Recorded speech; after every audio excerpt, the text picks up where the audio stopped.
Hi guys, welcome back to the channel. We're continuing our series called Love Stories from the Bible, Who You Marry Matters. Today we're going to look at the account of King David and Abigail, which can be found in 1 Samuel chapters 25 through 27. And this is the story of Who You Marry Matters. Now, in order to understand this story, we have to go back a couple of chapters. As you may or may not remember, King Saul was the first king of Israel, and when God rejected him, God told Samuel the prophet to go to Bethlehem and find a man named Jesse, because God had chosen one of his sons to be the next king over Israel. And so Samuel went and he saw Jesse and Jesse's many sons. But God said, "None of these are the man. There's one that's not here right now." And God described the youngest son, David, and what he was doing in the fields. So Samuel went out and found David, the youngest, and was like, "Hey, come here, young man. I want to anoint you as the next king over Israel." So God anointed David as king while Saul was still alive. But, Saul became jealous and afraid and angry that David had been chosen over him. And so Saul hunted David in the wilderness for 15 long years. Now, during those 15 years, David wasn't just running for his life, he was also building his own kingdom. He assembled a group of men who followed him into battle, and they fought against Israel's enemies. They also fought against Saul's armies, who were trying to kill him. During this time, David killed Goliath, the giant, and he defeated the Philistines, and he rescued Israel from many different oppressions. However, toward the end of King Saul's life, he heard that David had become very successful, and instead of being happy for him, Saul became even more angry and jealous. And he made up his mind to kill David and all of his men. So Saul called David to come to him, and supposedly he had a banquet, and he invited David and his men to come and eat with him. But David didn't know that Saul wanted to kill him. So he took some men with him, and he went to meet with King Saul. So there's this awkward dinner between David and Saul and David's men and Saul's men. It's super awkward and super tense.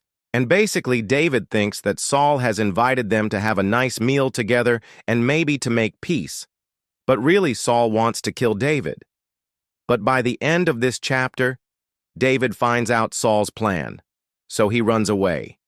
And this leads us to our story today in chapter 26, verse 1, where David and his men have been traveling for about a year now. And one day, David came to a place where there was a little town. And near this town, there was a rich man who owned a lot of sheep and goats and cattle and grain. And David thought, wow, it would be cool if I could get some food from this guy. So he sent some men to ask the rich man if he could buy some supplies. Now, the rich man's name was Nabal, and he was a Caleb, which means fool, and he refused to give David anything.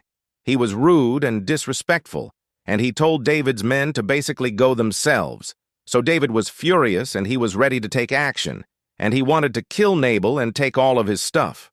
Now, there was one woman in this story whose name was Abigail, and she was married to Nabal. She was a very wise woman, and she heard how her husband had treated David and his men, and she knew that David was going to come and kill her husband and destroy their household.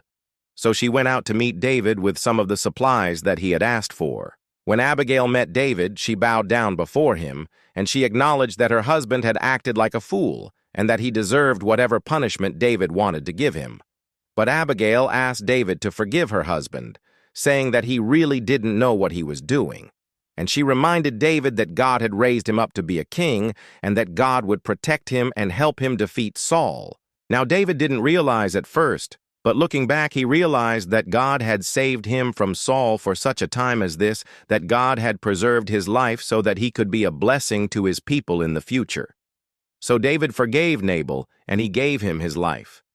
And David and Abigail started talking, and they realized that they really liked each other. So eventually they got married.